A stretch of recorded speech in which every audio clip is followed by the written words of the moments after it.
la luz que tratan de echar los medios, o en realidad el volumen que le quieren dar los medios a la interna en el oficialismo, que es grande y que es muy cruel, pero que más allá de eso hay una enorme cantidad de, digamos, sectores sociales, o si no es una enorme cantidad de sectores sociales, es una porción de la sociedad con mucho volumen político como para manifestarse de la forma en que lo hizo ayer, en defensa de los derechos humanos, en reivindicación de una historia de lucha, y también con el compromiso en pos de un sistema que se ve todo el tiempo acechado o amenazado por manifestaciones como las del negacionismo, la teoría de los dos demonios, que más allá de lo que implican en sí mismas como ataques a las garantías constitucionales o de alguna forma sembrar rencor y resentimiento en torno de derechos que son innegociables para la sociedad argentina en la actualidad, o buena parte de ella al menos,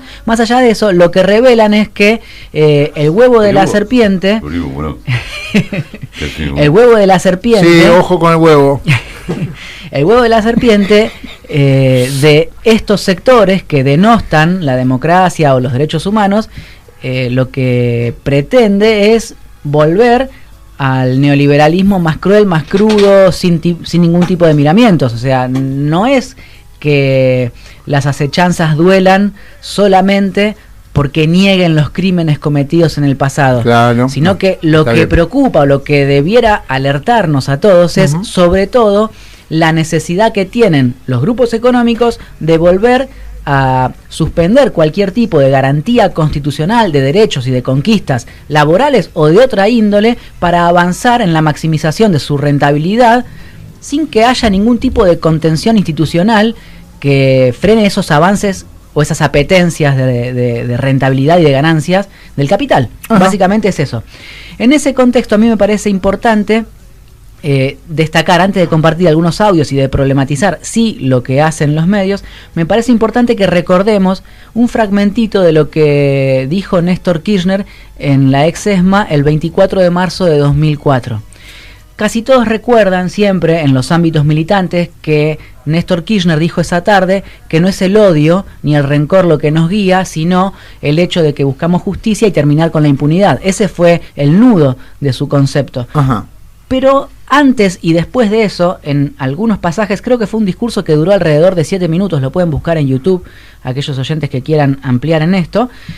Antes y después de eso, fue desglosando una idea que se concentra en uno de los párrafos, y dice así: yo no vengo en nombre de ningún partido, vengo como compañero y también como presidente de la Nación Argentina y de todos los argentinos. Este paso que estamos dando hoy, la de la reapertura del predio donde justamente se torturó y se asesinó a miles de militantes, este paso que estamos dando hoy no es un paso que deba ser llevado adelante por las corporaciones tradicionales que por allí vienen especulando mucho más en el resultado electoral o en el qué dirán que en defender la conciencia y lo que pensaban o deberían haber pensado.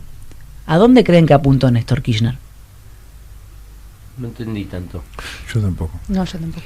Vamos de vuelta. ¿Lo puedes repetir? Sí, sobre todo la última parte, a ver. La parte clara es la que dijo en calidad de qué viene él. No viene como presidente, no viene en nombre de ningún partido, viene como un compañero más. Sí, pero no es menor.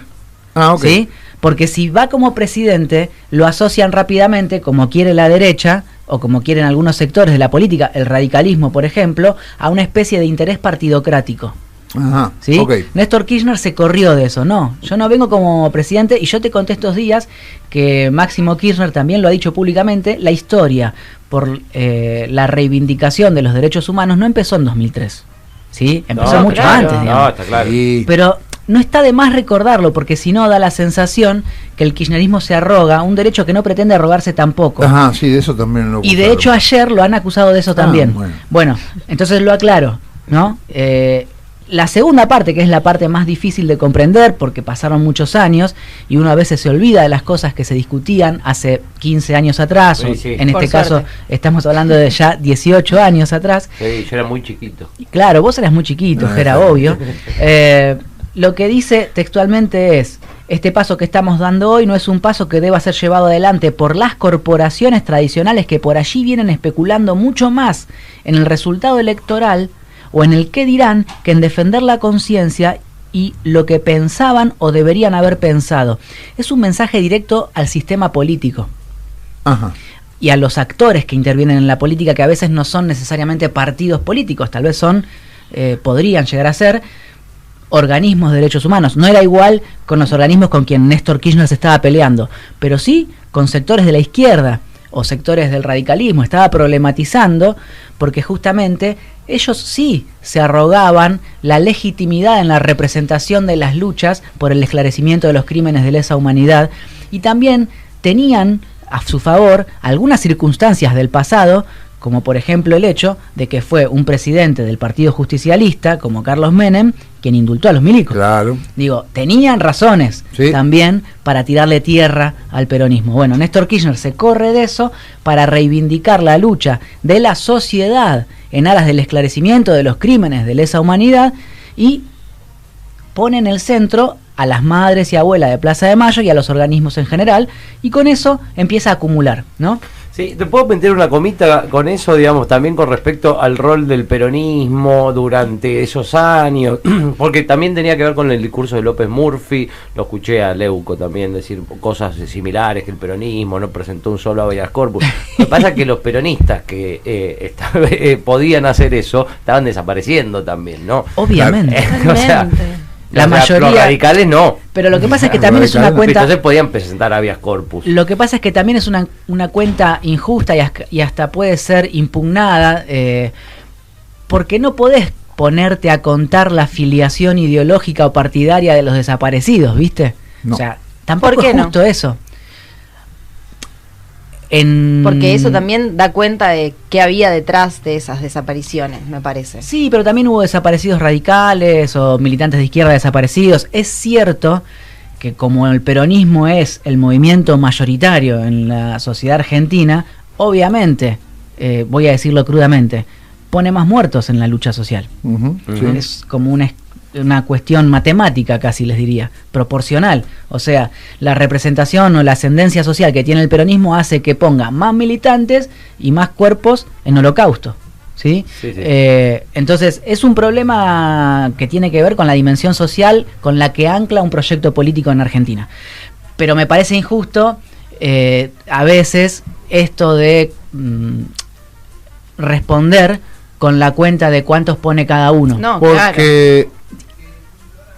porque recae sobre los sobrevivientes. O sea, con este tipo de cuentas, que es verdad que uno a veces, y es verdad, de los radicales, no sé cuántos habrán desaparecido, y no importa, porque si no, todo sobreviviente, todo aquel que quedó vivo después de la dictadura militar es sospechoso de algo. Claro. Incluso yo corrijo, y hasta si querés me corrijo a mí mismo, perdón, estoy tocando el cable sin querer, que la CONADEP, si no me equivoco, había hecho una cuenta o un cálculo sobre los porcentajes de representaciones sectoriales de los desaparecidos, no por filiación partidaria, sino por representación sectorial. Esto es, decía algo así el informe de la CONADEP, creo que el 60% de los desaparecidos eran obreros, el 10 o 15% docentes, como si el docente no fuera trabajador. Claro. Digo, también hay muchos prejuicios ideológicos, y la verdad es que la dictadura cargó contra los laburantes, sin distinguir el oficio o la profesión. Digo, fue por maximización de renta que hubo dictadura en este país. O sea, los grupos económicos,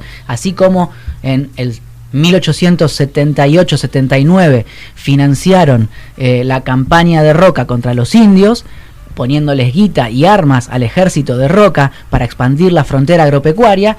En el 76, en 1976, los grupos económicos le pusieron guita, le pusieron armamento, le pusieron sustento ideológico a la aventura criminal de los milicos para terminar con la resistencia obrera de los sindicatos y los movimientos populares que defendían en base a leyes una arquitectura social y política en Argentina que impedía la rentabilidad como pretendían los Martínez de Oz y compañía.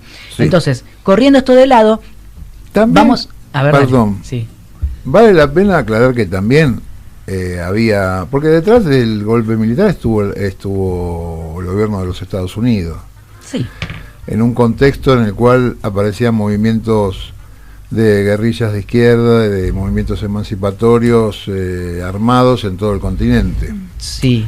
Entonces, ¿A dónde vas a ver? Voy a que también había, porque si no parece, y que es verdad, en el fondo, bueno, en el fondo todos somos marxistas, entonces que todo es por guita, ¿no? Sí. Pero también estaba el componente político puro de querer hacer que también es por guita, que es por el reparto de la guita, si querés, pero también había un componente que era de política, o sea, Si el verdadero estaban los grupos queriendo hacer la revolución socialista. Si el verdadero objetivo por de eso los también estaba la embajada de los Estados Unidos, sí. y también por supuesto que estaban preocupados por que se acabara el 50-50 que más o menos históricamente se había mantenido en la Argentina. Me animo a una afirmación que tentativamente pretendería desmontar esta hipótesis que vos sostenés. Si en Argentina los 30.000 desaparecidos hubiesen sido guerrilleros, tendríamos un gobierno revolucionario en este momento. No, está bien. No. Sí. En Latinoamérica, Pero también. No, pero lo que- digo, no era mi no fue comentario una- es pero también. lo que pasa es que no fue un enfrentamiento de un ejército regular contra un ejército guerrillero. Fue el enfrentamiento, el plan criminal de un ejército regular contra su sociedad. Del Estado contra su sociedad. Sí, del terrorismo de Estado. Pero por eso digo, no es que había dos ejércitos No, claro. peleando. No. Yo no Era, hablé de dos ejércitos peleando.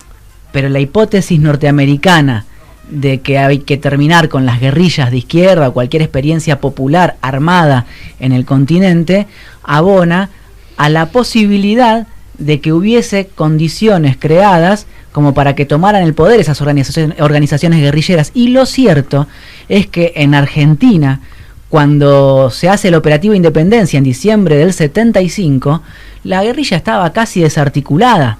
Estaba ese cono y otros conitos más de, organizaciones guerrilleras, pero no alcanzaba para parar de manos a la sociedad en términos bélicos contra el Estado. También no porque alcanzaba había- para la toma del poder. También porque había un 50-50, ¿no? Es difícil hacer una revolución en esas condiciones. Sí, cuando yo dije lo que acabo de decir, estaba pensando, si yo hubiera sido montonero, Sí.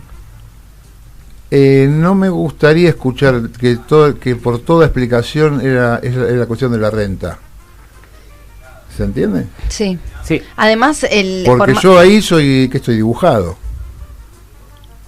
Hay Bueno, un tema, pero, sí, está bien, para- pero también están las respuestas de Rodolfo Walsh a Montonero mediante documentos y cartas a su conducción respecto de lo errado de haber llevado a la organización desde el 74 en adelante a un enfrentamiento contra el aparato militar. Eso no importa, lo errado Bueno, o sí, lo sí, pero si querés te acertado. digo desde dónde te hablo yo. sí, pero hay algo que... Asumo, si querés, esa postura de que ya estaba liquidada la posibilidad de avanzar con una guerrilla en términos políticos en Argentina y que lo que hubo fue un avance del terrorismo de Estado financiado o sustentado por los grupos económicos para maximizar su rentabilidad. Claro, a Y ver, que es la historia de la lucha de clases igual. Adopta distintas formas en distintos momentos de la historia. hay Sí, pero- algo que dice Dipi que me parece que creo que comparto, digamos, que me parece que el rol fundamental de la dictadura no fue luchar contra la insurrección, que ya esa lucha estaba ganada, sino luchar contra lo que ya estaba conseguido, por ejemplo, el 50-50, digamos, de reparto de la renta.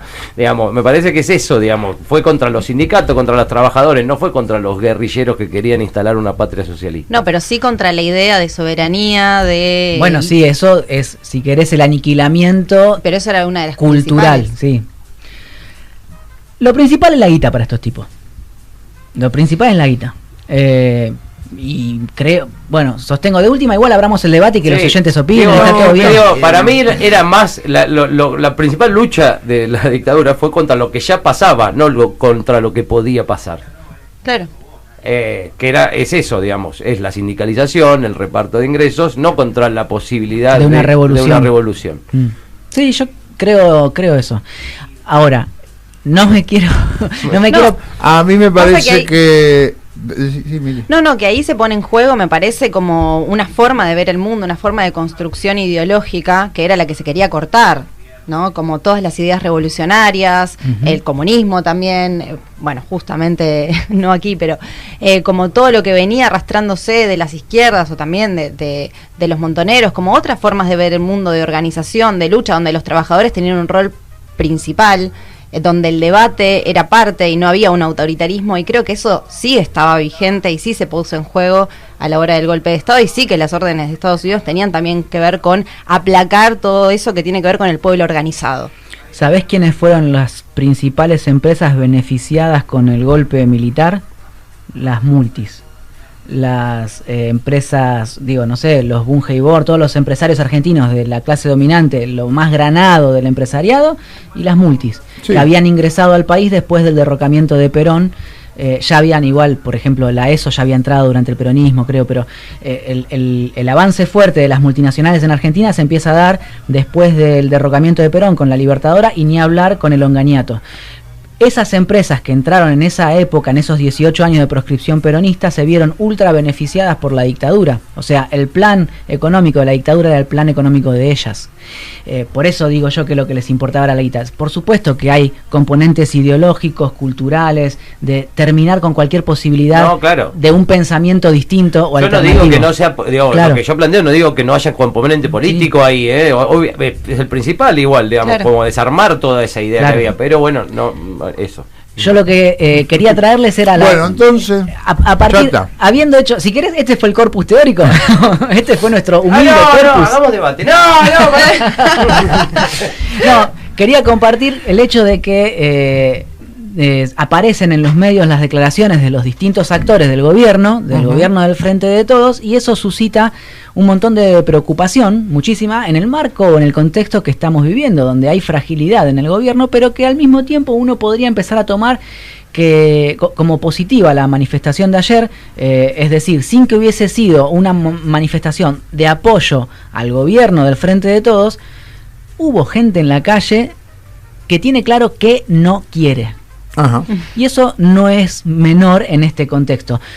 Vamos a escuchar las declaraciones que hizo Alberto Fernández al mediodía en el Centro Cultural de la Ciencia, que cuando las escuchamos en vivo sabían a poco, pero que después de la marcha tal vez se puedan resignificar. Vamos con ello. A ver. Cada 24 de marzo la Argentina se une para repudiar lo que ocurrió aquel día. Y allí no hay diferencias, ¿eh? Allí no tenemos distancias. Algunos son más progresistas, otros más peronistas, otros de otro color, pero todos sabemos que hubo un 24 de marzo que persiguió, mató, asesinó, hizo desaparecer, condenó al exilio y postergó a la Argentina como nunca un gobierno la había postergado. El 24 de marzo es el Día de la Memoria e irónicamente es también el día donde más unidos estamos. A diferencia de lo que hizo Néstor Kirchner en 2004, este discurso del 24 de marzo a Alberto no le sirve para gobernar. A Néstor Kirchner, el 24 de marzo del 2004, le sirvió de bandera, hizo política con eso, construyó legitimidad social ascendente, multiplicó su fuerza a partir de ese acto, digamos. A pesar de que hacía otras cosas que eran incluso a veces contradictorias con respecto a eso, porque al otro día de aquel 24 de marzo, Néstor Kirchner recibió a Juan Carlos Bloomberg e impulsó leyes punitivistas en el Congreso de la Nación. O sea, Néstor tenía una y tenía otra también. Era muy pragmático. Sí. Pero Néstor Kirchner, a diferencia de Alberto Fernández, supo acumular a partir de esta causa, de esta lucha. Lo de Alberto, vos lo escuchás y te da la sensación que no le va a alcanzar para hacer mucho más que esto. Pero si vos lo alineás, a ver, de hecho Alberto Fernández, no, porque de hecho Alberto Fernández estuvo acompañado en ese acto por Lita Boitano y Tati Almeida. Sí. Tati Almeida cerró el discurso después de la lectura del documento de los organismos en el escenario y dijo: basta de neoliberalismo en el país. También hay algo ahí que hace link o que directamente conecta, para decirlo en castellano, con lo que está planteando Alberto Fernández. ¿Te puede saber a poco?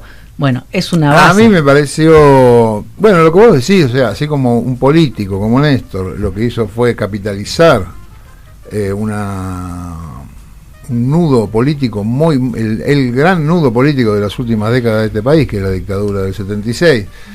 Lo que hizo Alberto fue contar sus anécdotas de cuando era adolescente. O sea, nada. Hizo un recordatorio y te mandó una tarjeta de feliz cumpleaños. Exacto, digamos. Sí. O sea, por eso no sé, sabe a poco. Claro que sabe poco porque es poco.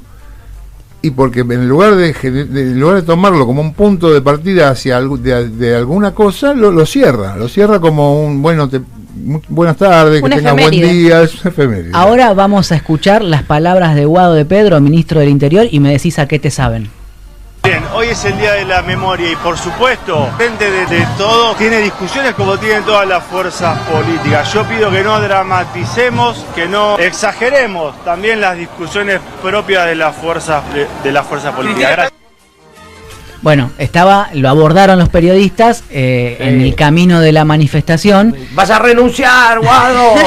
Bueno, es parecido a lo que dijo Alberto en cuanto a la unidad, pero está dicho de una manera mucho más inteligente, digamos, y bueno, y tomando también de manera más realista, más jugada. Y además es el embajador de los ministros, si querés, en la relación con otros actores de la política en el país, y necesariamente tiene que hacer equilibrio, pero no deja de marcar que hay quilombo. Dice, desdramaticemos, sí, pero reconoce sí, los quilombos. El que va un paso más allá... Sí, igual Alberto también, dice, bueno, cuando dice tácitamente, cuando dice, bueno, en este día estamos todos unidos, quiere decir que no estamos todos unidos. Muy tácito.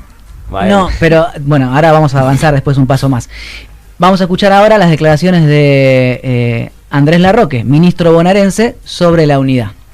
Es que la base de la unidad, cuando hay sectores que pueden tener matices o distintas perspectivas, justamente tiene que ver con que exista el debate que lo pueda saldar y que existan los ámbitos y los espacios para poder tener esta síntesis. Entonces, esa es nuestra vocación, estamos ya para aportar. Creo que el presidente sabe que nadie más preocupado por la realidad de este país que esta inmensa multitud que hoy se moviliza. Se constituyó una fuerza política con ciertos objetivos, no podemos desviarnos de eso y fundamentalmente tenemos que darle funcionamiento a esa estructura. Se piensa mucho en clave interna y eso no es bueno. Sobre todo pensar en clave interna frente a la persona que convocó ese frente y que finalmente le ungió a Alberto como candidato, ¿no? Que Cristina. Entonces me parece que hay que salir de esa paranoia, de esas miradas conspirativas, de esas sospechas permanentes, poder mirarnos los compañeros y las compañeras que tenemos responsabilidades de frente, pero centralmente poder mirar a la gente de frente, que eso es lo que necesitamos, ¿no? Y para eso hacemos política. Bueno, ayer fue un día a mi una parte criterio. que no fue tan mal, igual. Sí, Por después suerte. por supuesto. Seguro Muy que bien, muy bien. los oyentes, bien. no me voy a hacer el tonto, además los oyentes lo leyeron en todos lados, lo vieron en redes, lo vieron en la tele, que dijo que Alberto Fernández eligió ser el jefe de campaña de una experiencia que sacó 4% de los votos en 2017.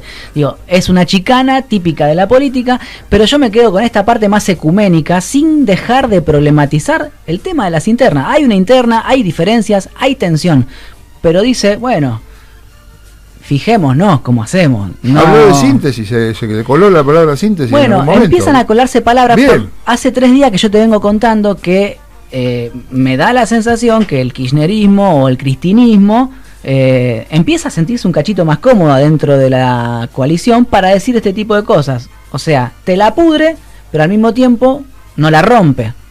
No, ¿sí? Si habla de síntesis me parece que... Está tratando de conducir, digo, esto es una pregunta abierta. ¿Está tratando Cristina lo que no había hecho hasta acá? Digo, no condujo hasta acá, ¿no? Digo, estuvo en un papel más bien secundario, muy cuidadoso, y cada vez que habló hizo temblar al gobierno. O sea, sacudió, se amarreó a Alberto varias veces. Sí. Y el primer registro que tengo de esos amarreos es el del 9 de julio de 2020, después que Alberto Fernández, o en realidad fue el 12 de julio del 2020. ¿El de los funcionarios que no funcionan? No, después de que Alberto Fernández hiciera el acto en Olivos con el grupo de los 6, que son las 6 grandes corporaciones económicas argentinas, y sin la CTA y sin los movimientos sociales. O sea, ¿se acuerdan que había unas sillas en Olivos donde Alberto pretendía una especie de acto ecuménico del 9 de julio de Independencia Argentina, y estaban sentados los de ADEVA, los de la Sociedad Rural, los de la UIA, etcétera, etcétera, y faltaba volumen social, plebeyo? Ajá. Y Cristina Fernández compartió 3 días después una nota de Alfredo Zayat sobre los actores que son la conducción política del poder económico en Argentina. Esa fue la primera crítica que yo recuerdo de Cristina Kirchner a Alberto Fernández en este mandato, en esta experiencia al frente de todos. Desde ahí para acá varias veces los amarreó, y algunas fueron dramáticas. Bueno, ahora están hablando de no dramatizar. Está muy bien. ¿Puedo meter una cosita? Sí. A mí, ¿sabéis lo que no puedo creer o no puedo creer? O me parece que algo que es, lo que sí es dramático, es que mientras más escuchás a algunos actores del kirchnerismo, y más que del kirchnerismo, por ahí del cristinismo, que te das cuenta por sus declaraciones que nunca lo aceptaron a Alberto como presidente. Ujú. Que se han quedado en, bueno, a este lo eligió Cristina, entonces yo lo voto porque lo eligió Cristina. Ahora, Cristina lo eligió para presidente, bueno, a mí no me importa para qué lo eligió Cristina. Ujú. Como Cristina lo eligió, el tipo ya es como si se hubiera comprado un atado de pucho. Y yo no hice, creo que nosotros, o muchos, u otra gran parte del kirchnerismo, dijimos, bueno, si Cristina lo elige para presidente, tratémoslo como presidente.